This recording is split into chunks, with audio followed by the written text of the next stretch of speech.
काय होतं की लोकांना ना फक्त हे आपल्या क्षेत्राची चमक दिसते, पण आमची जी दुःख आहेत ना, की मुलांचा वाढदिवस म्हणजे आई गेली त्याच्या दुसऱ्या दिवशी मी नाटकाच्या शुभारंभाचा प्रयोग केलाय.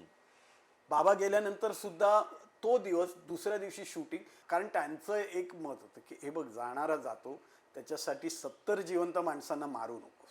तू खरंच. नाही गेलास फरक नाही पडत, डाळ भात तुला घरात मिळेल. पण जी लोक रोजंदारीवर काम करतात ना, त्यांचं नुकसान कधी करू. मी मेलो तरी प्रेत ठेव, शूट करून ये. आणि मग कारण माझ्या आधी एक जो मुलगा झाला तो तिसऱ्या दिवशी गेला आणि बाबांनी लिटरली त्याला ते सगळे विधी केले आणि दुपारी नाटकात साहित्य संघाचा प्रयोग केला. त्यामुळे ते म्हणाले की नटाचं दुःख हे त्याचं पर्सनल असतं.